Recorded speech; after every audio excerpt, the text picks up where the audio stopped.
Hi, welcome back to the Dylan Rounds case. Welcome if you're currently here in the live premiere. Yes, this is a live premiere returning back. I'm just going to be talking about the case of Dylan Rounds in general today, reflecting back on last night's video, the style, the format. It was a success, despite some complaints and other people out there revealing themselves for the first time, etc. We will be looking back at the comments from last night just to reiterate the points, answer any questions, add on any extra details if necessary, and highlight the odd prats which showed up. Okay? As said, I think it was a success, regardless of what other people may think, in terms of comments, in terms of engagement, in terms of focus. It was there. As a rule of thumb, the people who didn't get the chance or opportunity to type in the live chat because it didn't exist, likely maybe the ones as well to a certain sample size who didn't leave a comment on the actual video itself because they didn't have much to say about the case because they may not follow the case. Just as a rule of thumb, a rough one applies to some, maybe. But I'm sure you can share your own thoughts and reactions in the live chat tonight, of course.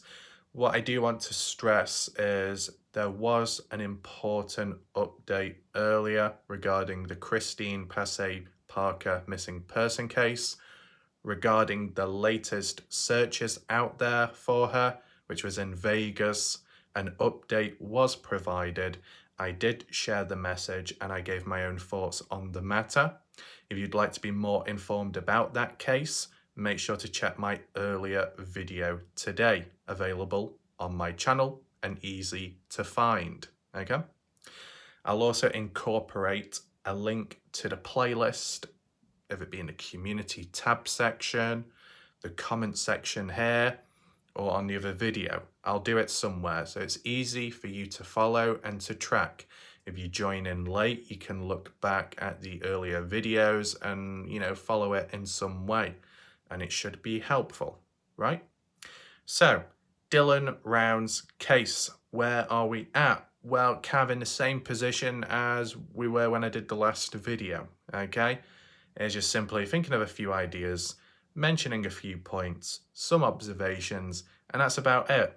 There'll be other channels out there which may talk about a lot of rumours or may talk about possibilities, but the wording is a little bit mixed up. It'll only be traces and patterns as we've seen in the past. No difference, okay? As I said, as a heads up, just be prepared that moments of silence are opportunities for others to fill the air with possible nonsense. It all comes down to, the person that's present and how they, we call it spread or talk about a message, a point, right? If it's genuine, a genuine mistake, or just genuine thoughts, worded appropriately, then that's all fine. It's all fine. When it's got a bit more of a twist behind it, the words, the messages themselves, disruptive. And as I said, we've seen it. I'm at that point, I sensed it early on, but, I can say I'm truly at that point now where I can just briefly highlight over some things and think, no, I'll just stick to my thoughts, roughly speaking. If additional material, some kind of evidence, a little bit more reinforcement behind it is presented, then, it will be acknowledged, right? But still, understandably, there's no harm in talking about a range of different possibilities and theories and ideas as long as the correct language is used, not to throw other people off, not to cause any distractions or confusion. It can all be done, and it has been done in the past. I would know because I've covered other cases.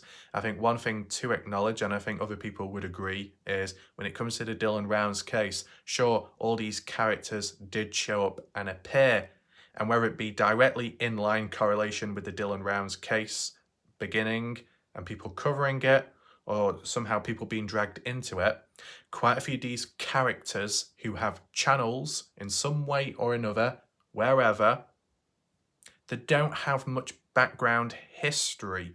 They don't have much of a, a past when it comes to their channel because they're fresh, they're new, starting from the ground, right? So if they're ever questioned, what can they use as a backup, as whether it be proof, evidence to demonstrate a message? Not quite much.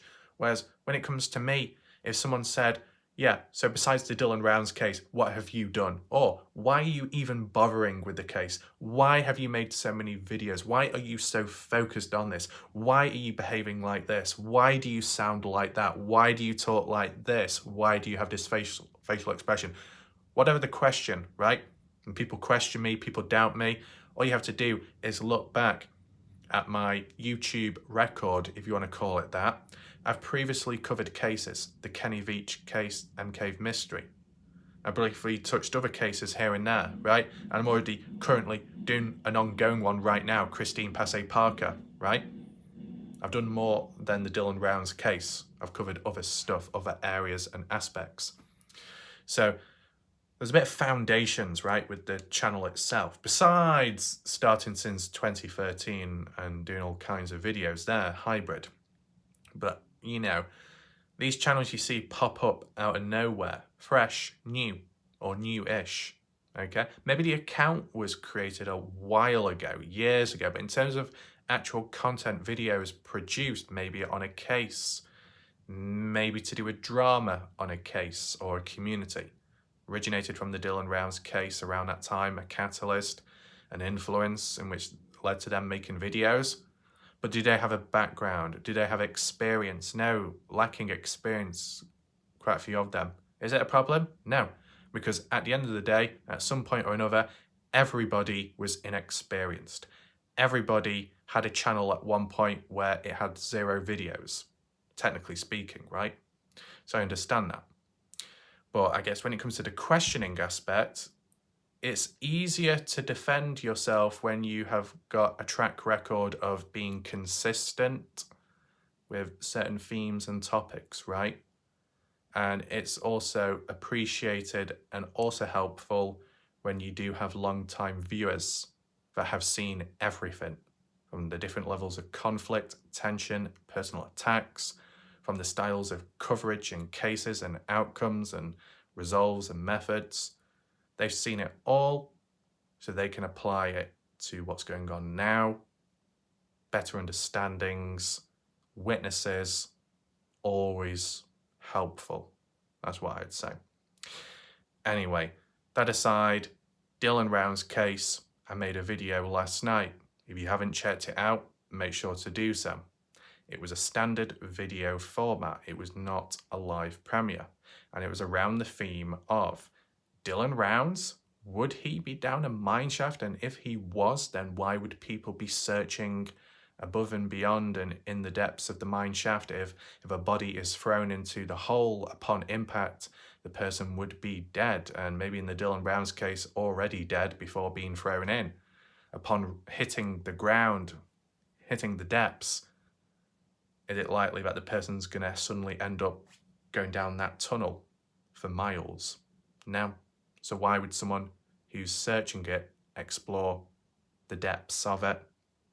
Just with a bit of common sense based off the practicality of it, understanding that, yes, people do what they do as maybe an activity, a form of enjoyment as well.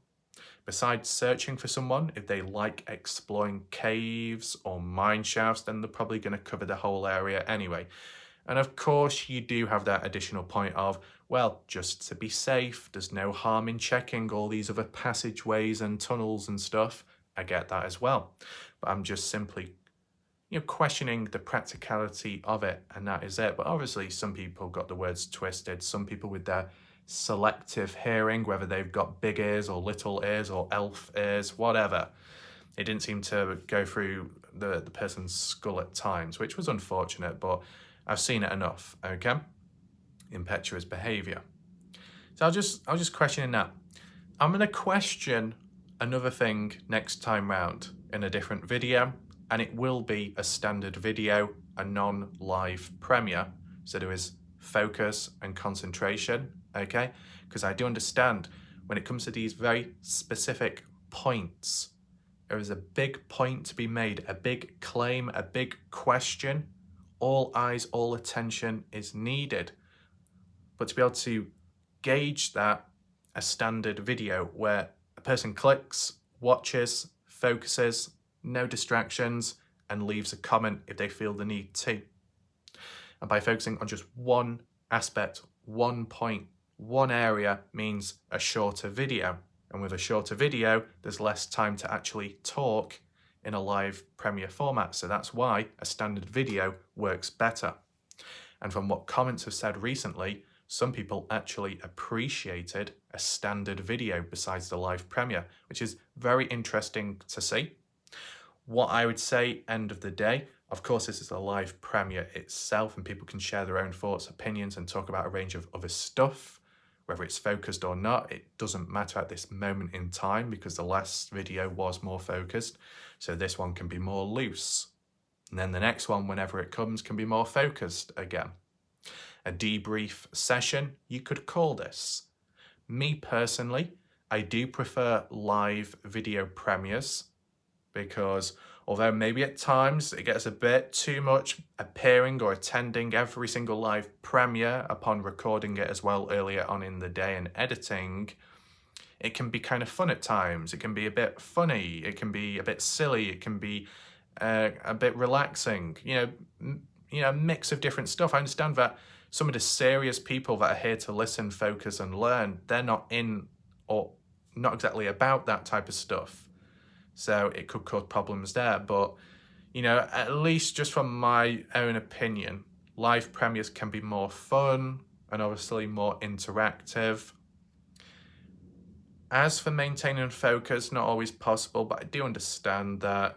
And I understand that people watching may just want to talk and hang out. That's perfectly fine. At the end of the day, I will acknowledge that, at the end of the day, despite who's watching or who's lurking, I appreciate the people watching the videos regardless.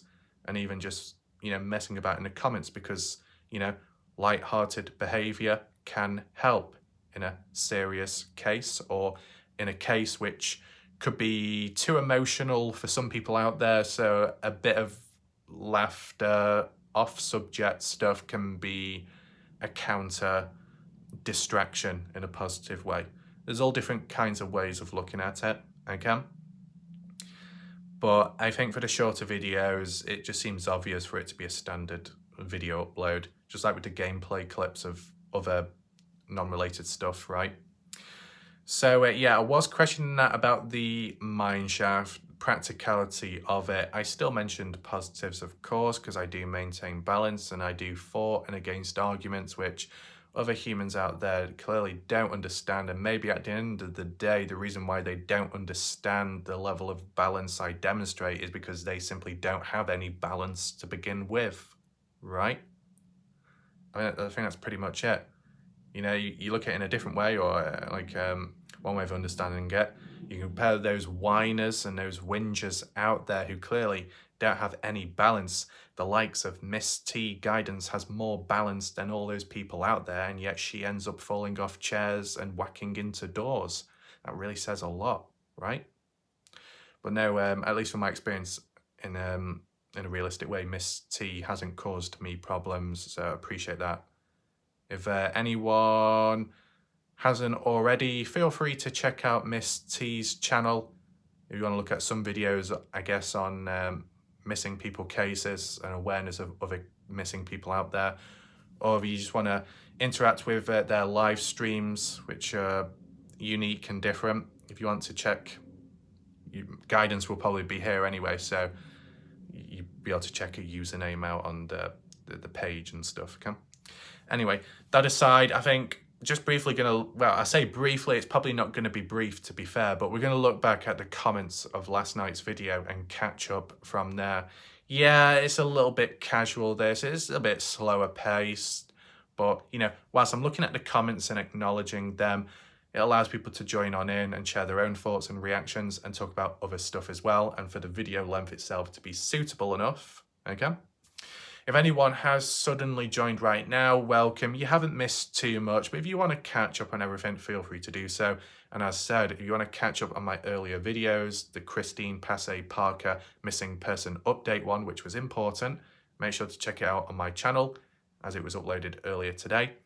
And my other videos as well prior, which have been uploaded to do with Dylan Rounds. Yes, things have slowed down in recent time, but it's a natural thing to happen, right?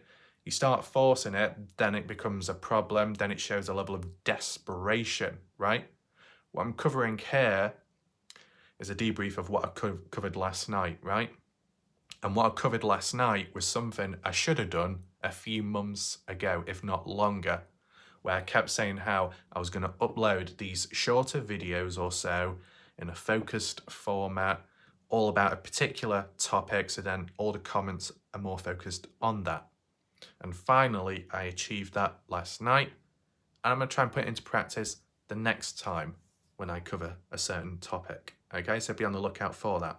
Now, without further ado, let's look at the comments from last night and see what people had to say regarding the Dylan Rounds case. So I'm just going to adjust the comments to the newest, and I think there's about 40 plus comments, which is really good to see. First of all, Indiana, no time to say when you were up, just found it by luck. Right, okay. I don't know if that's in reference, I don't know if that's like a little rhyme, a little poem, or a reference to a book, a film, a saying, or if it's just because it wasn't a live premiere and it wasn't scheduled, so it was just a matter of just so happened by luck of finding it. I don't know. But yeah, we got Indiana there. I mean, the thing is, when it comes to YouTube, YouTube should, you know, notify people when videos come out, just like when lives come out and stuff, but not everyone gets notified. So it's, you know, it's just one of those things. But technically, if you do follow the channel in general, or every now and then you click on my channel, you'll obviously come across the videos, unless maybe, I don't know. Well, actually, I was going to say something else, but I don't think I will. Anyway, we've got this guy here. So we've got Andrew. You know, you see sometimes it's mentioned in the chat or comment section, Andrew. We've got Andrew Culver here, also known as Sketchy Kiwi, tag handle, saying no live. Maria also disappointed, but as I said, I did explain why I was doing what I was doing, to measure engage, level of focus, concentration, and what people truly had to say about the Dylan Rounds case of a particular topic and subject.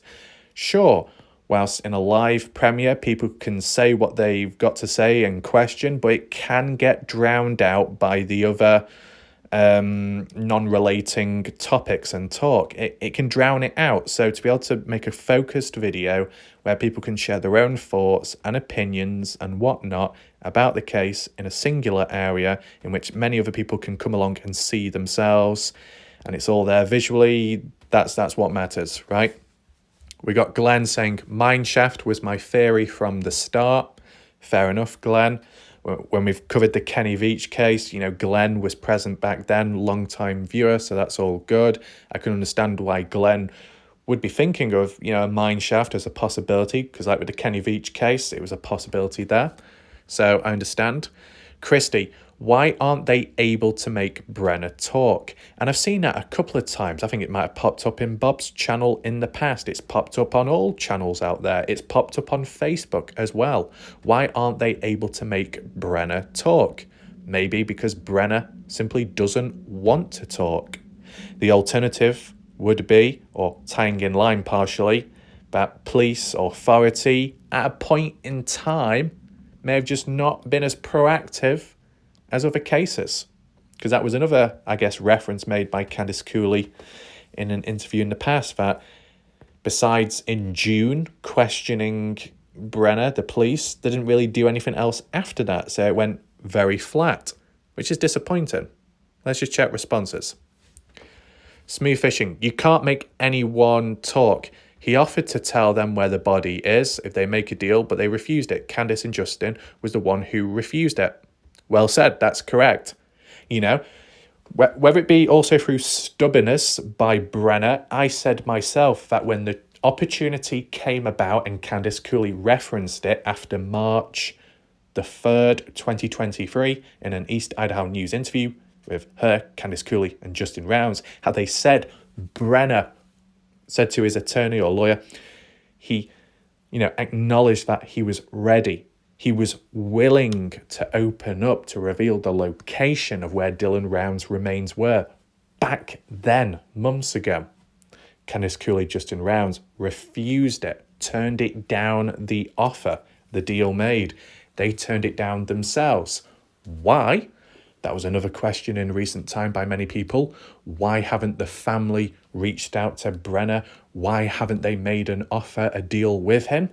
Well, they're not going to be making an offer or deal with Brenner to find their own son, the location, if they were the ones that turned down the original opportunity in the first place. See, I don't know if certain people out there do the research or not, but that's how things went about.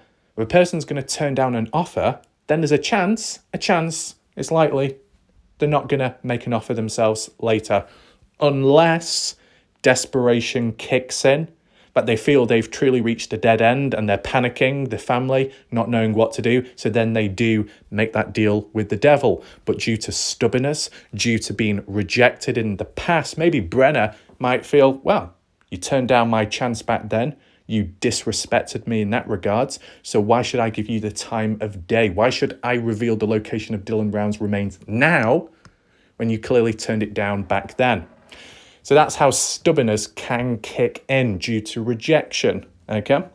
It's unfortunate, but that's just what happens. Now, to refer back to the original mentality of why would Candice Cooley and Justin Rounds turn down the offer in the first place? It doesn't make any sense. Well, I have explained it before. I'll repeat it again. From Candice Cooley, Justin Rounds' own mouth, they didn't want to make a deal with Brenner, partially because they felt that they were disrespecting Dylan Rounds, their son, making a deal with the devil. Seems like they're disrespecting their own son, and they don't want to do that. That's just their own mindset. So they feel proud. They're being proud. They don't want to give in that sense, right? Could also mean stubbornness as well. The second reason, which you could highlight as possibly selfless in a long-term way, Candice Cooley with Justin both agreed that they didn't want to make a deal with Brenner because they felt that if Brenner had a lesser sentence or was released out of jail, prison, later on in the years, that he could be released, be in general public and hurt another family. And they don't want that to happen. They don't want the blood on their hands. They don't want to be responsible for that. They don't want anyone else getting hurt.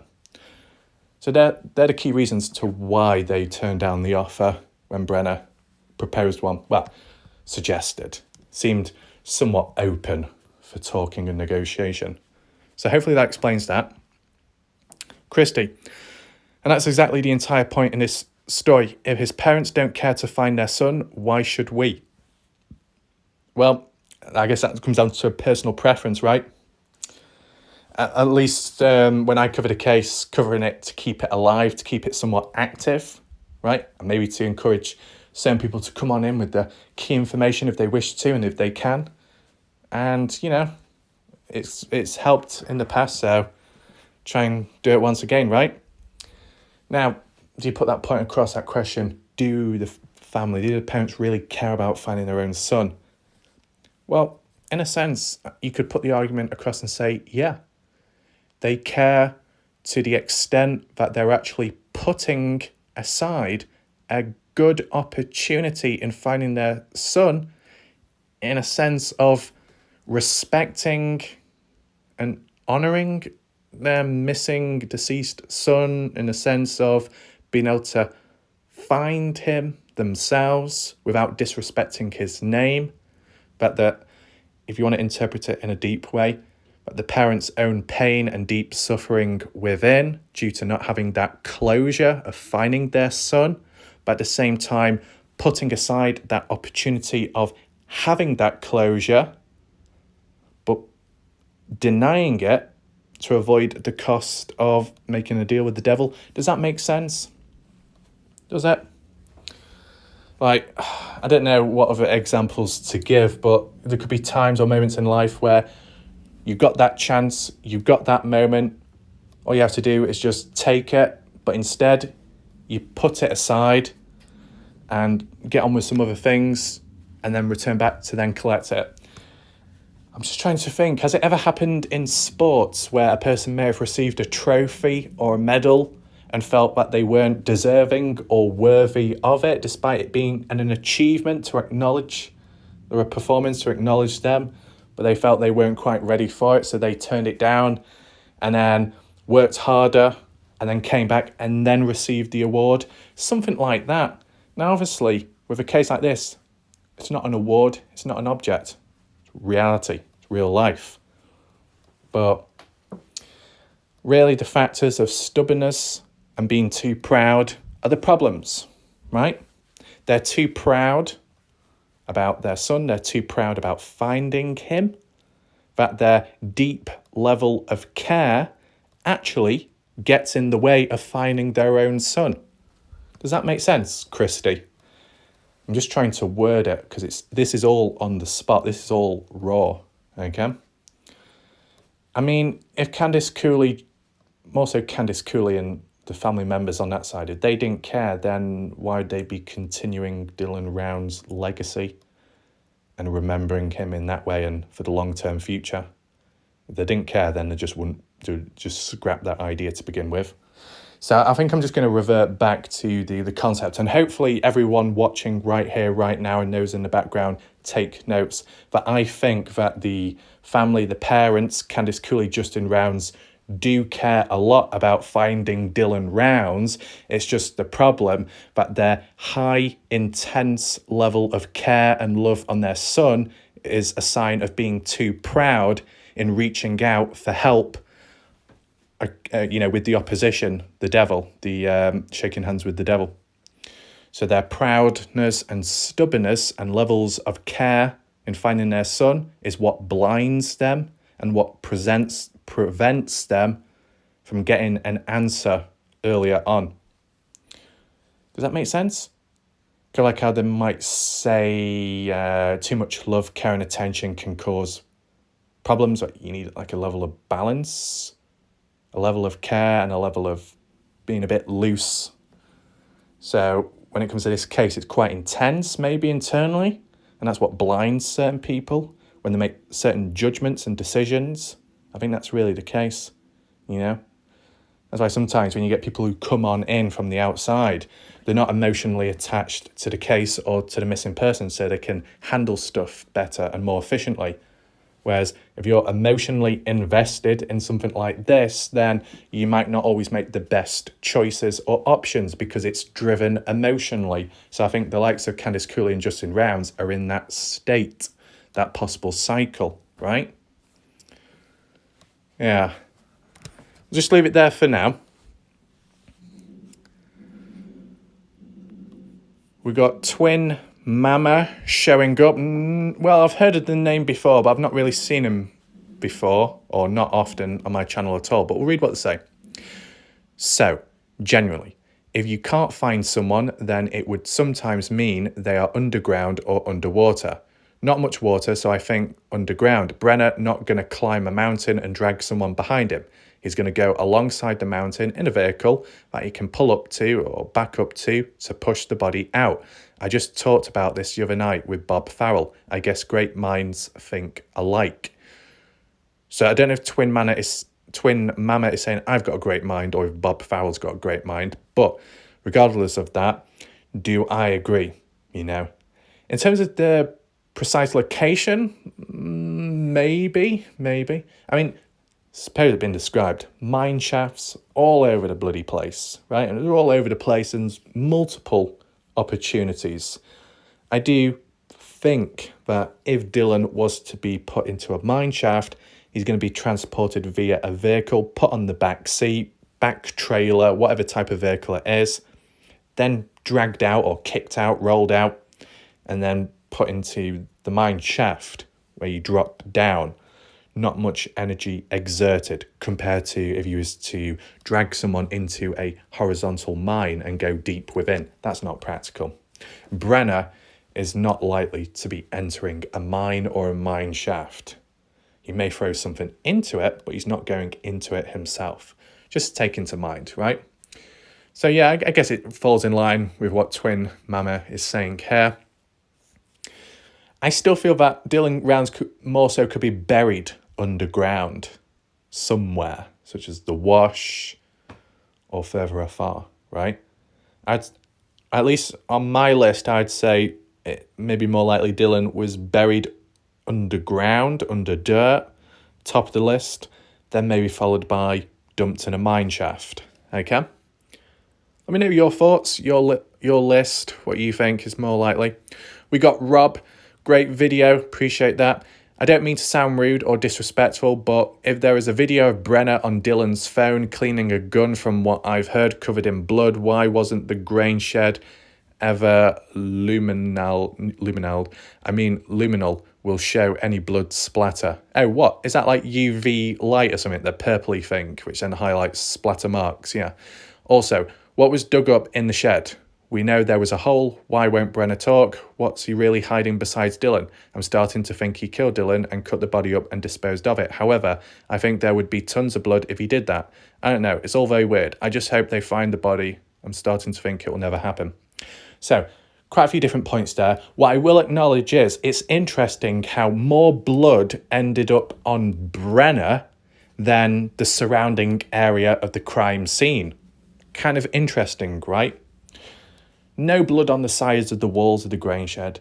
No blood like visibly on the ground or really mentioned publicly, right? No reports, no public reports on ballistics or bullet holes like that.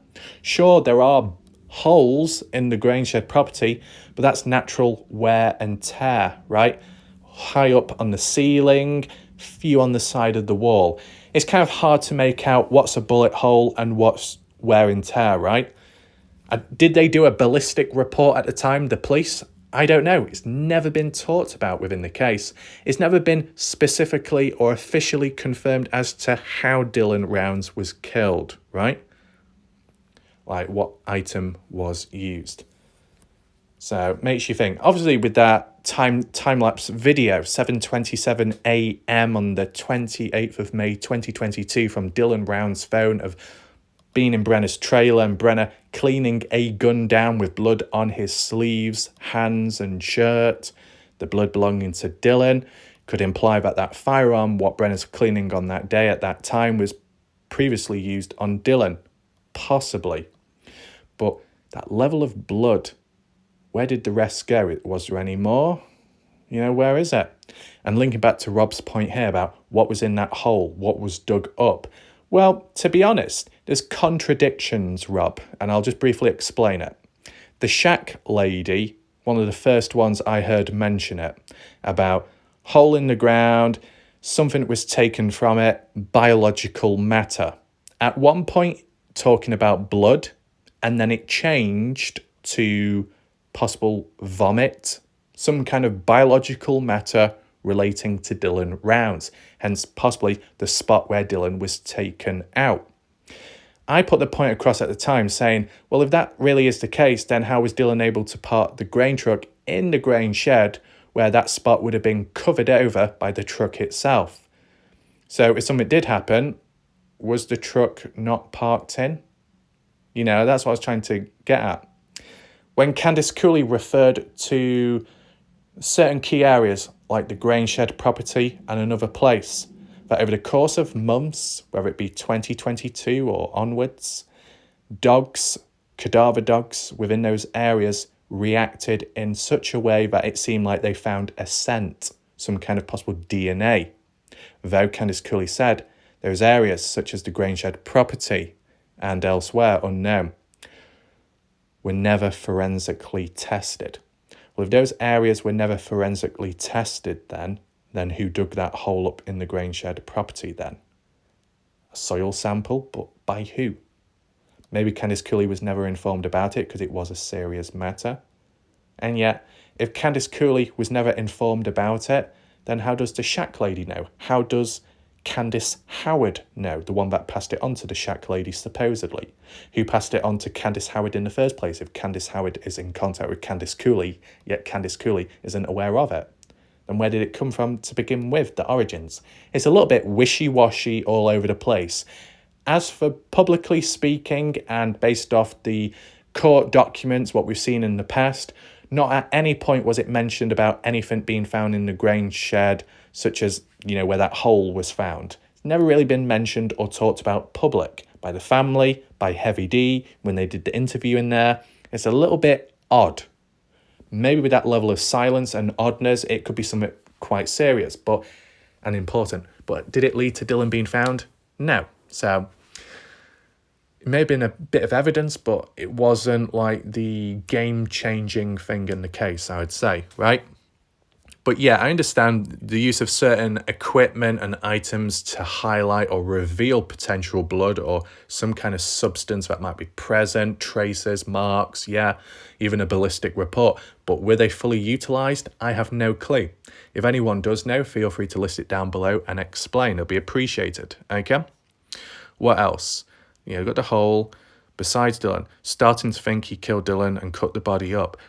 Just to think, quite a few people have talked about that and hinted at it over time. But what I want to highlight is, whilst yes, it's welcome, all these different theories and ideas, are certain people out there throughout time simply talking about the possibilities of Dylan being chopped up, all because it stems back from the trending days of all the spirit box readers and certain bullshitters, They got a little crystal, shine it up a little bit, little spirit box, communicate with Dylan Rounds somehow in a different state, country, whatever, and ask him, were you chopped up? Yes, I was. Wow, there we go. Is it all stemming back from that time? That's what I want to know.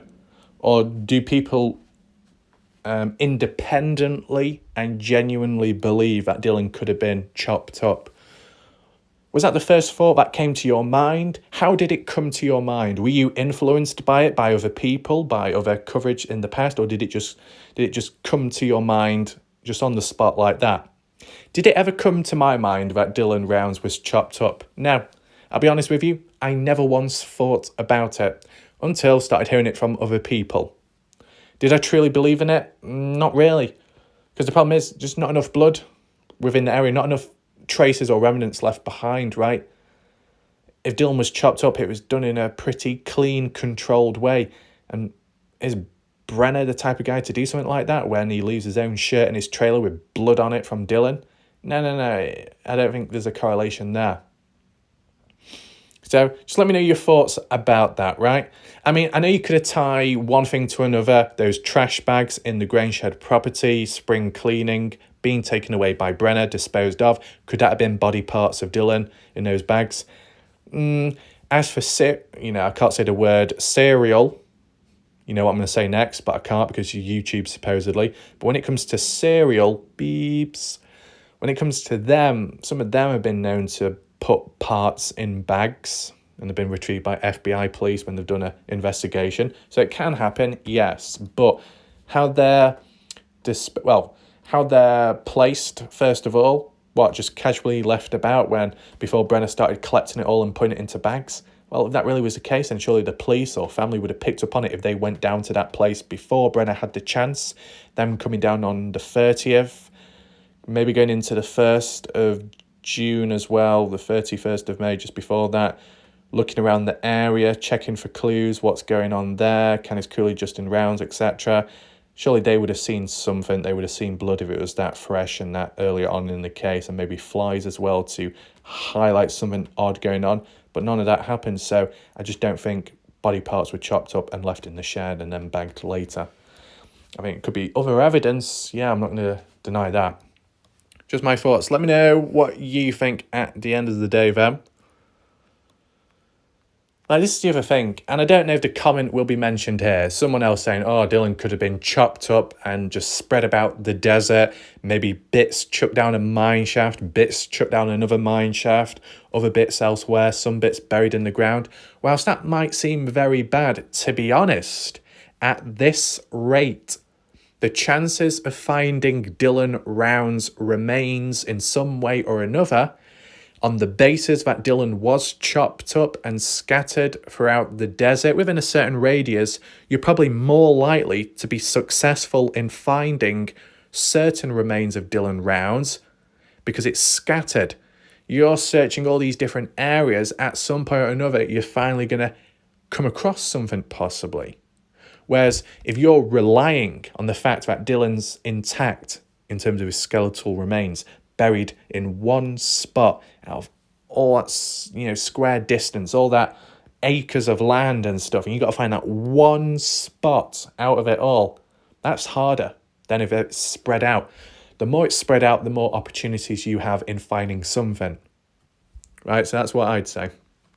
Tom, I like and miss the chat. I explained why it was done, Indiana, when Justin Rounds ended up running down to Montello because Kurt Wadsworth said Dylan was being held hostage there, kidnapped by supposedly Chase Venstra, Robert Aviles, 31st of June 2022. Candice Cooley claimed she was at the Grangeshed property at that time with Brenner. So Brenner could not be the one who returned the key fob to Dylan's trailer that day. So just who did return the key fob, as only Kurt would have known that the LE and Justin would be out of their way to return the key fob by either himself or if someone else did it for him. We talked about the decoy, possibilities of that. But see, this is the thing. Let's just highlight one thing. When Kurt Wadsworth made the call, and I believe when the police actually acted upon it, it was all on the same day. Correct me if I'm wrong. 31st of June, 2022.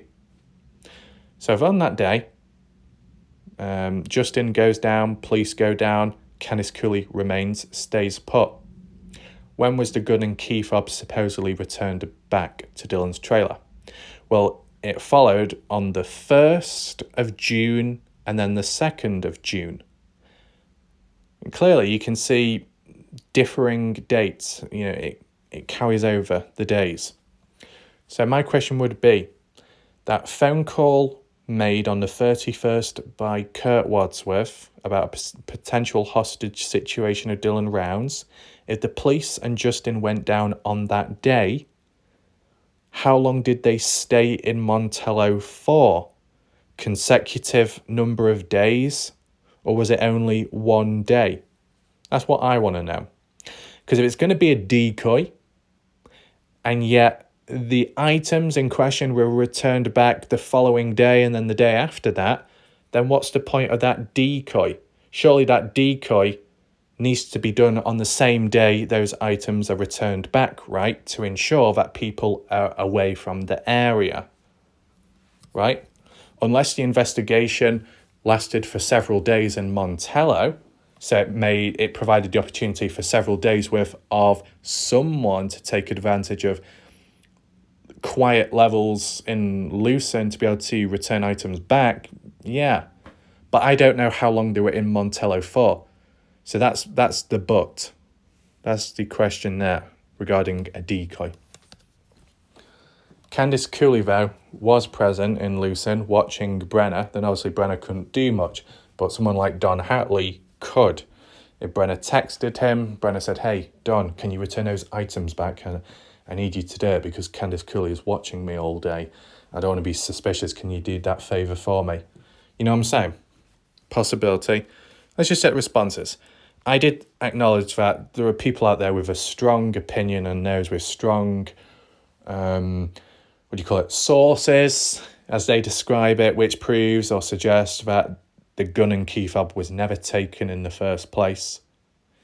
Before we go too far off the deep end with all that stuff, all I want to say is I might talk about that type of stuff in a separate video, so be on the lookout for it. June saying, Candice Cooley also said she was at Dylan's trailer with Justin. They got a call from Kurt saying Dylan was being held. They both went to address Kurt, but it was a false lead, which he knew. In my opinion, even though he claims no. When they returned, the gun and fob was there. I think Kurt brought them back and he is involved somehow. So that's worded a bit different, that. Indiana. I can't imagine how Justin and Candice felt to find out this information came from some psychic who just happened to be Kurt's ex-wife, and her time wasted. Both Kurt and Brenna have pushed a story this was all down to Chase and Robert, and who knows, it might just well be. But this is the thing, whilst other angles and other people can be involved, or the finger can be pointed at them, at the end of the day, you got to ask yourself truthfully, who's got the most incriminating evidence upon them, right? You think of that time-lapse video of Brenna cleaning a gun on the day Dylan was taken out, and blood upon him, which links to Dylan, as well as being in the area of the supposed crime scene, as well as also being involved in moving the boots and his fingerprints being upon them. So there seems to be more evidence stacked against Brenna than there is compared to anybody else, and that's a bit problematic, right? So if people genuinely and strongly believe that others have played a role in some way and they're doing the finger pointing, then they should try and find material or evidence to support those claims, right? Not everyone can do that, of course, but maybe the locals, are they able to? I wonder. Have they ever been able to? Have they ever been silenced? Who knows? What else? We got Mel popping in once again, not seen Mel for a long time, saying Kurt's the one who said Dylan's fob felt like a adult toy in his pocket. I tried calling Kurt out on this, but I got timed out. I backed off this case because of all the drama. Poor kid, prayers he is found. Oh, so you tried calling Kurt Wadsworth out on it, but you got timed out. I assume that was on Pancake's channel, that. But this is the thing, Mel. If you've walked away from the case simply because it's too much, it's too draining, or it's got a bit repetitive and boring, I understand that. But if one of your main reasons, Mel, is because of the drama and conflict, just know that on this channel, to an extent, all under control. Compared to everywhere else, here, all under control. Simple as. Okay? Indiana. Right. I heard Kurt say Dylan pressure washed his truck outside the Saddle Sore Bar early on Friday morning. Now Kurt says Dylan pressure washed his truck back on his farm, then came to Montello to show Kurt he cleaned his truck. Now, Indiana, do you know when you mentioned that wording of I heard Kurt say Dylan pressure washed his truck outside Saddle Sore Bar on Friday. When you say that, when are you referring to that? The reference to Providence? Are you saying, oh, when I heard about this months ago on this live stream, is that what you're referring to? Just for context reason. And the bit after where you say, now Kurt says Dylan pressure washed his truck back at his farm. When you use the word now, do you literally mean right here, right now, Kurt Wadsworth, as of this week, has stated the opposite? Or are you wording more so back then? The contrast between months ago and then a few months after.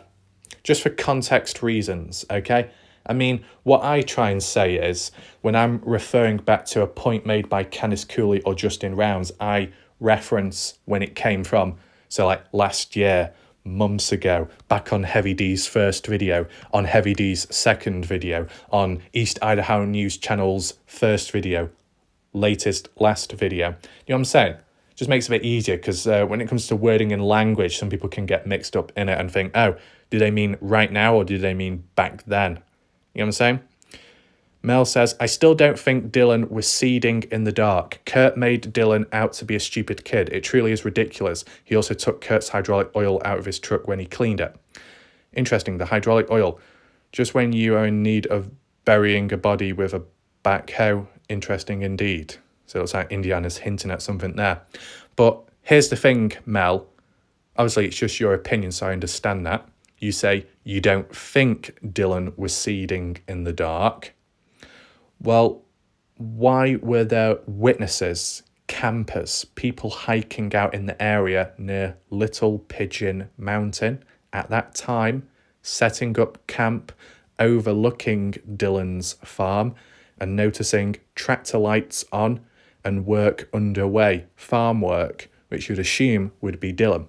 Because besides Dylan, who else would it be? Who else would be doing farm work late on at night, right? And while some people could have suggested in the past, well, maybe it was the suspect, maybe it was the one that was disposing of Dylan. Well, if that really was the case, then how come the family have confirmed more than once that they've checked the area, that they've dug it up and searched about, and they did not find anything in that particular spot on Dylan's land, Dylan's farm? So it links back to the idea that it most likely was Dylan, because Dylan was busy in the day, especially when he had conversations with certain people, such as Kurt Wadsworth, Taylina, on the day at Saddlesaw Bar earlier on in the morning. Was it 10 a.m., maybe slightly onwards, or just beforehand? Dylan said, I've got things to do, got to go here, got to go there, fetch these parts and help that person out. Post-custom farming, I guess just doing some odd jobs here and there and helping others out, the community. And then saying how later on in the day I've got to get on with my own seeding and farm work. I guess time dragged on and did what he could with the time he had, which was late at night, 11:30 to 11:45 p.m. as the witnesses reported who were campers in the area that witnessed it, and then told Candice Cooley about it later on by reaching out to him. Unless the witnesses were lying, but at the end of the day, why would they need to lie when they don't know about Dylan truly or the case itself? They're just pointing out what they saw at the time. Would there be a need to lie? And you think about it, if Dylan Rounds was kind of unique, he did what he did, different to other people, then likely farming really dark, late at night, maybe something not everyone would do, but someone like Dylan would.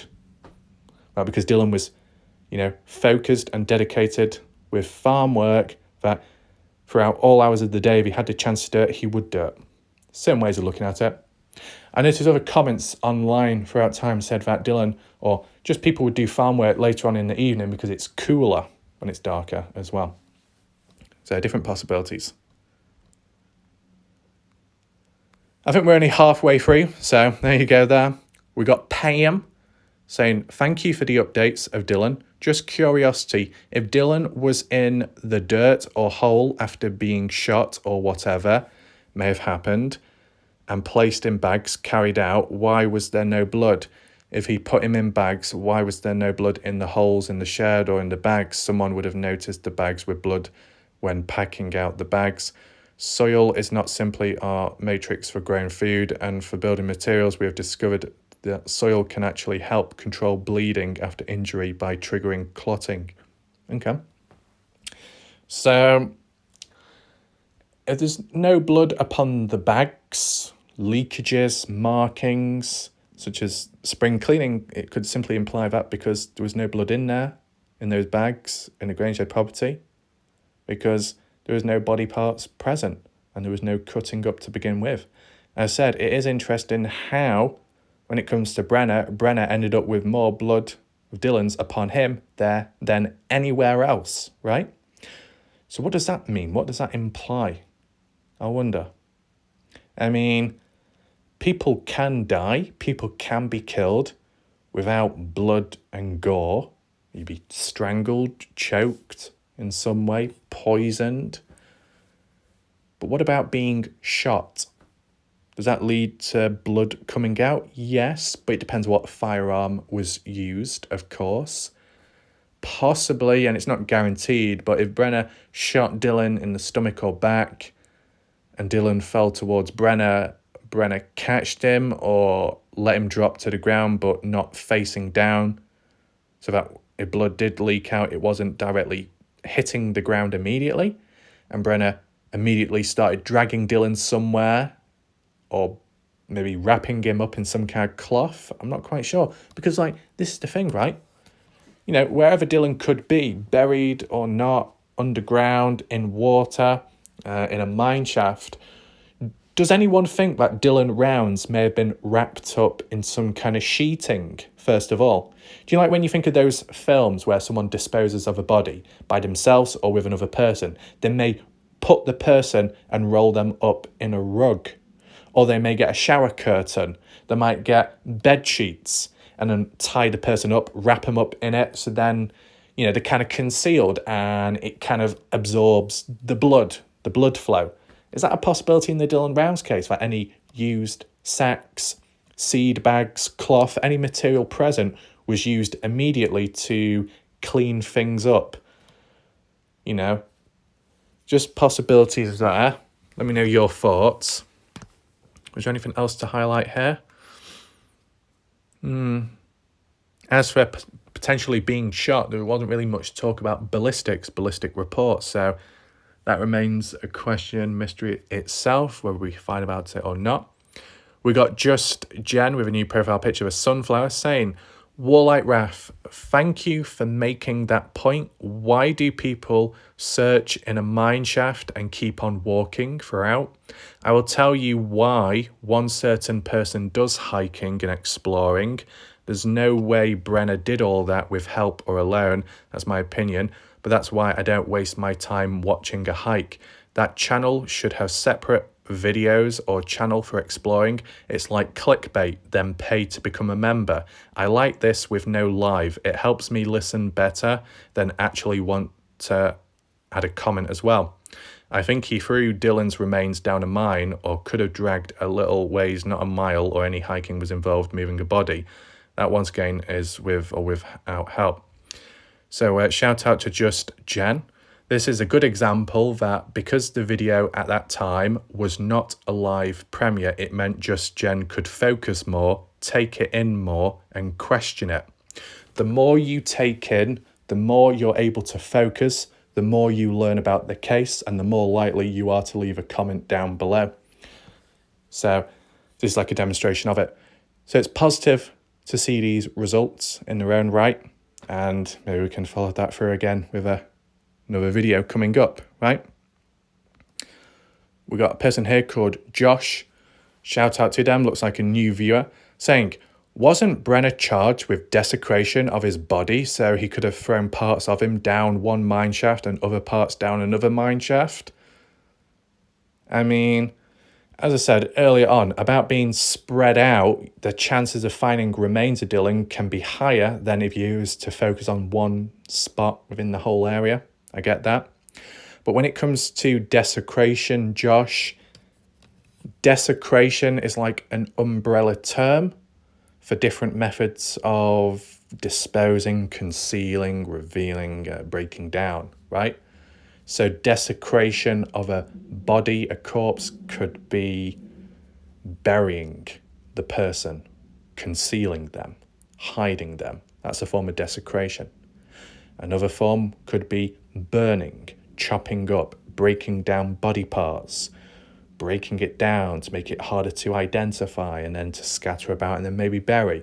That's a form of desecration. Another form could be digging up remains, desecrating a resting place, in a sense. Then another example of desecration could be digging up a concealed body and then removing them to a different spot and then concealing them once again, right? Umbrella term, different possibilities. I think he cut him up in many pieces since he was shown on that video covered in blood. Probably never find him or all of him, unfortunately. I mean, arguably it's better to find some of him than none of him, I'd say. You know, I can understand tying one thing to another. You know, Brenner supposedly has blood on him as he sat down in the trailer. A fair bit of blood from Dylan. And you think, well, that amount of blood could equal to why Dylan's not been found. He's been chopped up. One thing leading to another. Yeah, but if that really was the case, why was Brenner cleaning a gun whilst covered in blood? You think of horror films. You think of Texas Chainsaw Massacre, Leatherface, using a chainsaw, using a meat cleaver, whatever, chopping someone up, peeling the skin off, and then maybe wiping the blade down, washing the person's arms and hands. They're not going to be holding a gun at that time. Does that make sense?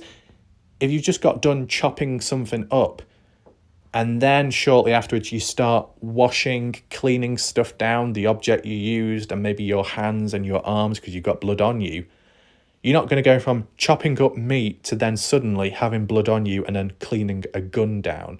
Well, not as likely, right? One thing follows with another. You've gone from chopping stuff up then to cleaning yourself down, then likely you're going to be cleaning down the item that was used for that previous activity. Possibly. It's a little bit loose, the tripod, that's typical. I mean, we could do a poll on the channel at least. Maybe not so much here, but on the community page. Do you think Dylan Rounds was chopped up? Yes or no? Right. Caroline Milton, I like this method of video. I can listen to you and focus without trying to keep up with the chat. This way, 90% of comments will be of interest and not about all the other stuff I have little patience for. I follow you for the news on Dylan and Christine and find a lot of the chat inappropriate considering what you are talking about. Maybe I'm just getting old and grumpy. Sorry. I mean, for most part of it, what Caroline said there is kind of spot on, right?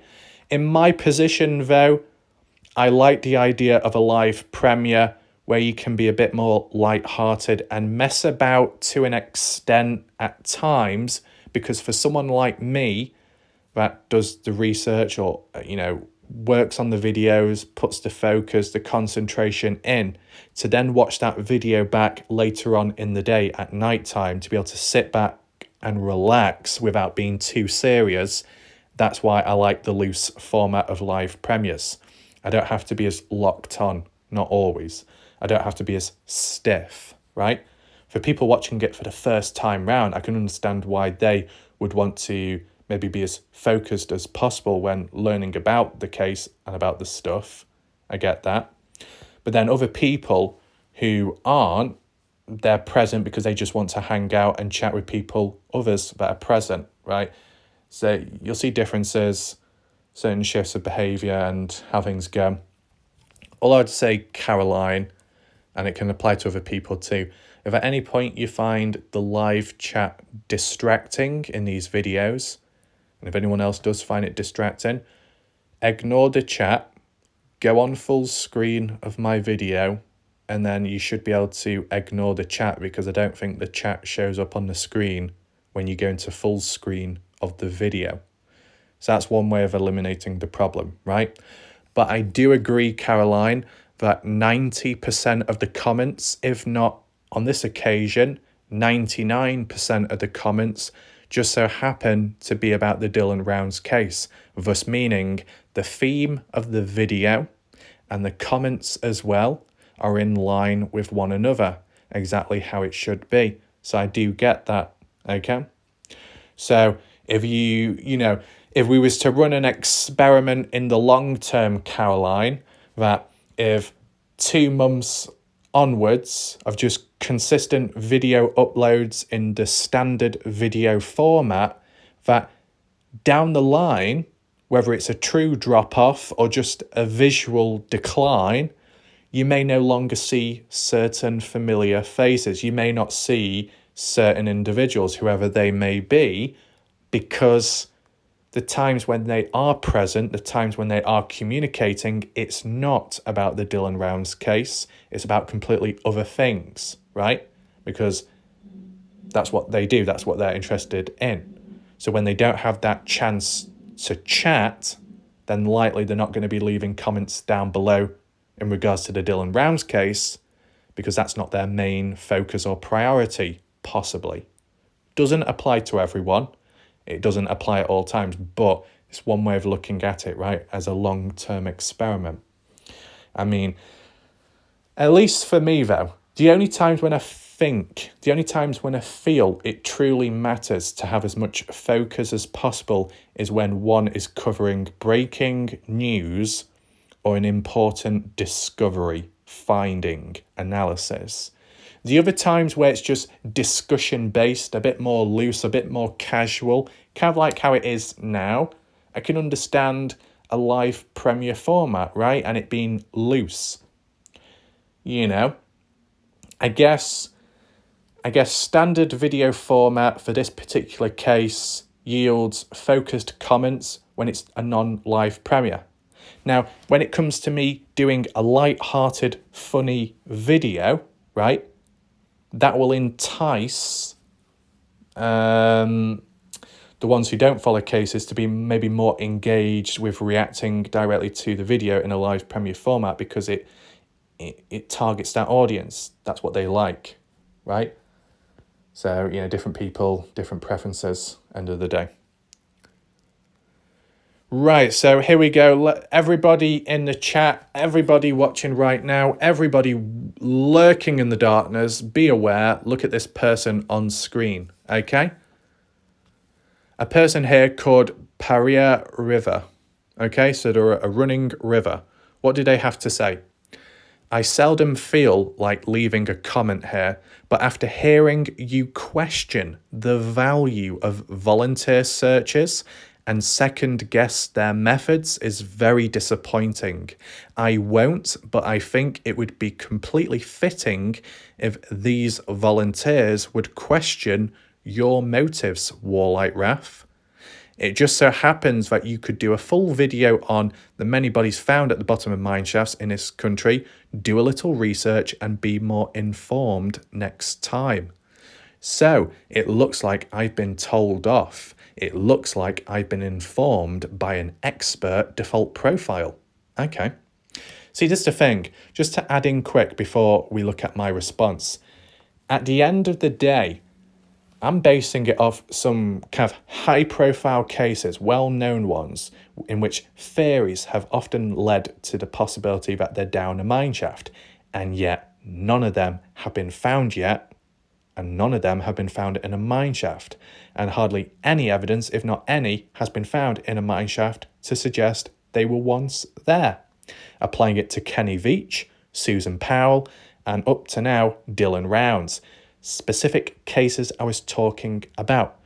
At one point, not at one point did I mention, 90% of people aren't in mine shafts. 90% of this. No, I didn't give a statistic. I didn't give a number. I was talking specifically about, in a way, case studies of key cases. And that is it. Okay? Anyway, let's just check my response out. So in response to Paria River, I said, Paria, it's very disappointing to see you failed to hear the part where I credited and acknowledged the likes of Scott Natal and Les Natal's search efforts, mentioning strengths, their past history, such as the Kenny Veach case. One simply questioned the practicality of certain aspects to demonstrate balance for and against arguments within the case and finding Dylan, with the use of common sense. I have worked with Scott Natal in the past when working on the Kenny Veach case in 2021-2022, mapping out important hike routes and analysing key findings in his footage which he didn't notice at the time, such as ancient, mysterious symbols appearing on rock formats within a cave system, okay? And much more. If you did your research, you would have picked up on it, okay? The fact that you are default profile with zero contribution to the case, well, that's quite typical, considering being a whingy whiner, okay? So, that's what Paria had to say. Cleo, nice demonstration at the end. You're welcome. Quintessential Organics. Oh, help me, Lord. We've got a long one here. Okay. Quinton saying, Brenner is not that stupid to throw a body down a mine shaft. Everyone knows that dead bodies will give off one heck of a smell, and he knows very well smells would hit searchers in the face just by looking at the openings. Fair point. There's also no need for searchers walking up hills either, panting their asses off, when they know very well Brenner is a blimp and can't walk, never mind drag a body up a hill. Seems like all the people on the outside have way more common sense than all the searchers in the area. Over the months, it's now extremely obvious there's 3 people orchestrating everything and swaying people away from the wash. That's why the searchers keep researching mines, and they all have every excuse in the world not to search the main wash. Is this because they're getting paid out to search elsewhere? I know 2 teams are, and funny that the other 2 teams said they have spoken to Dylan's family. I wonder if they too are getting paid out underhanders behind the scenes, otherwise through third parties. Even Chris seems to have been led astray recently. Has anyone noticed? Who's Chris? Christopher Lloyd? The wash over 5 miles hasn't been searched properly, and it's 100% clear now, months after the snow has melted, that Candice is not searching it like crazy, like other mothers would. If Brenna's pings and tracks have all been checked thoroughly, and let's say Dylan's not in the wash because his pings didn't go there, then the Jubilee truck that left at 3 p.m. on Saturday the 28th of May 2022 is the only way Dylan could have got out there when Brenna was chucking the phone in the pond at 2:51 a.m. It's also odd how there's always a whole bunch of Mormons and Masons around in many of these US cases, with suspicious vehicles always lurking around in the background at the time, and you also get the elites controlling Hollywood and YouTube. Seems like things could go further down a rabbit hole, and there could be even more to the story with elites that are causing stories and paying people out for drama. Then channels make videos to get clicks and views, then they drain everyone's data. Think carefully how much YouTube is making off just crime videos. I reckon they're collecting around 50% of everyone's data cost that come in, then supposed to pay channels a percentage of that, but now they're making things up to avoid paying because they're getting greedy for money. Seems like it's all connected, monetary money wise. So that was quite deep going into that. People in the chat, let me know your thoughts and reactions to that long comment by Quinton. Quintessential Organics, we've not seen for a while, but it's good of him to pop on in. Basically suggesting that the likes of those hiking people out there, those channels on YouTube, are doing it for money, or they're getting paid off by other people in the background to search in the incorrect areas. That's what Quinton is basically referring to here. Okay. Response-wise, what did I say? Unsettling, isn't it? So even Indiana is wary of the possibilities like Lance Kelly, Ty Corbin, Scott Natal, hikers out there could be getting paid off by other people in the background. So even Indiana is slightly aware and alert at the possibilities of that happening, and Quintessential seems, quite passionate about the possibilities around that. As said, this isn't coming from my mouth. It's not coming from my mouth.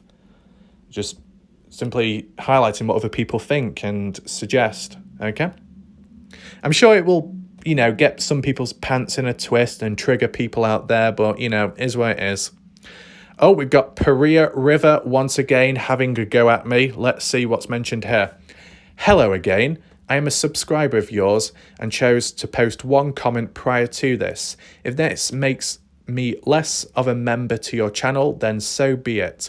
I did listen to your entire post, as I do always.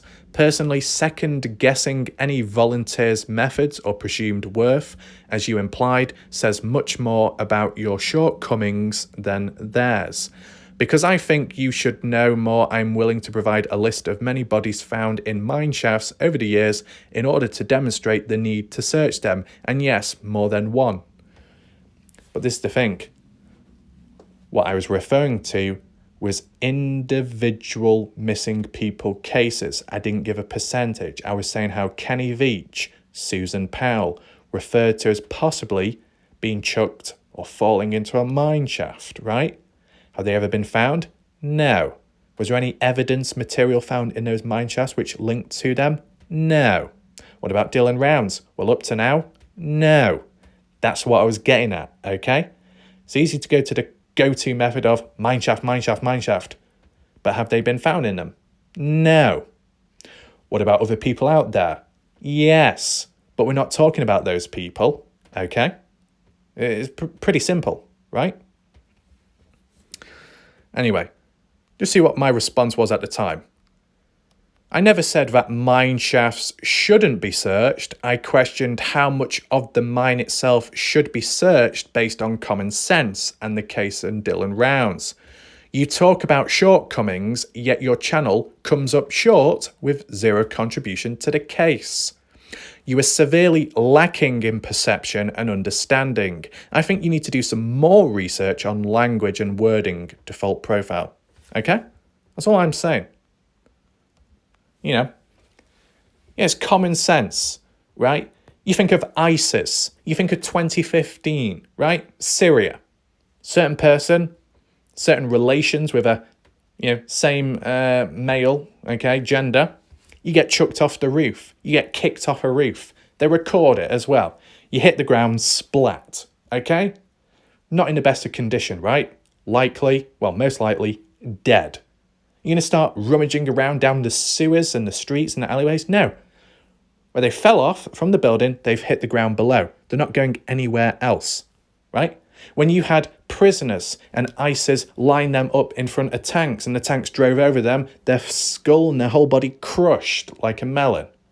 You start rummaging around miles up into the desert. No, the body's here. It's not going to be over there, right? So when someone is chucked into a mine shaft, and in the basis that Dylan Rounds is already dead, based off the timestamps and everything we've seen prior, okay? When Dylan was, if Dylan was chucked into a mine shaft, whether it be upon impact or already dead, as soon as he hits the ground, he's not going anywhere else after that. Unless animals start picking away at the bones and, go off down the tunnels. Small possibility, but how did those animals get in the first place if it's a mine shaft, right? See, this is everything what I mentioned. Did balanced for and against arguments, but clearly you failed to understand that. Selective hearing. When it comes to the Dylan Rounds case and community, you got hypocrisy, hypocrites, two-faced behaviour, short-term memory, general memory goldfish, I've lost my memory type behaviour, okay? And then you got selective hearing as well. I come from the potato picker group. I come from the undead zombie horde group. I'm going to watch Warlike Raft's video. I'm going to watch 30 seconds of it and then assume that Warlike Raft never mentioned this, never mentioned that, never credited this, just all negative, not even mentioned any positives. I'm going to leave a comment down below and complain. Wow, wow, wow, wow. Wow, wow, wow, wow, wow. Oh, hello, piss pot. You took your time. Why don't you watch the rest of the video and find out that what you're complaining about was addressed? Thank you, goodbye, piss off, right? That's what happens. Endless cycle. Anyway, Mel, I keep thinking, interesting. Has that ever really been mentioned before? Maybe, but not that often. So people in the chat, do you think there's a possibility that there's any wells out there? We're not saying the Summer Wells case. We're not referring to Wells, Nevada. We're talking about a well, like a wishing well. Is there any, within Lucin or Nevada, deep wells could have been chucked down? Let me know your thoughts in the chat, okay? We got Jacqueline also saying, sorry, I'm laughing at the neck rest and Lego man dropping into the mineshaft. However, you are right. Anyone falling down a mineshaft is unlikely to be alive and be able to crawl away. They hit the bottom and boom, death comes at the bottom. I read somewhere that many mineshafts have had open grates over them. Might be Mojave, can't remember. Yeah, it could be Mojave, possibly. Well, some of them. But when Scott Natal was looking for Kenny Beach in the Mojave Desert, Joe May Canyon, there was a lot of mine shafts and caves openings which weren't closed off. So, bit risky there, but I guess it's because the DNWR don't expect people to be going out that far and hiking, possibly. Yeah. But yeah, these little demonstrations in between, kind of creative, kind of wacky, but, I just work with what I got that's present with me. I mean, the Kenny Beach days, some of those demonstrations I did were kind of outside of the box. Right, so it looks like we've reached the end of this conversation. So all in all, as you saw, there's a lot of comments, quite rich with depth, different opinions and thoughts being shared, which may have not been heard or seen before, but because of the video style, it opened up that opportunity for people to share their own thoughts and maintain focus. So as I said, it was a success. As for this video itself, bit more light, bit more casual, bit more loose. People can share their live thoughts and opinions here. Not so much worried about the comment section because last night was okay. As for ahead, there's some videos here and there that can be made. The odd Dylan Rounds one, focused again, non-live premiere format. See how that goes. Doing these like standard basic video formats really nail and hammer home what's being talked about and what's being questioned, right? I did it with the Kenny Beach case videos that had a strong focus, one of the strongest focus out there, but it may have not been as fun or as casual as it is here. So there's pros and cons to everything, right? get a bit of balance in, and it should be okay. Hopefully you found this video interesting and you learned something new. Be sure to share your additional thoughts, opinions, and questions and comments down below. And make sure to check the links to the previous videos as well as my earlier one. As for now, thanks for watching. I'll see you next time. Goodbye and good night.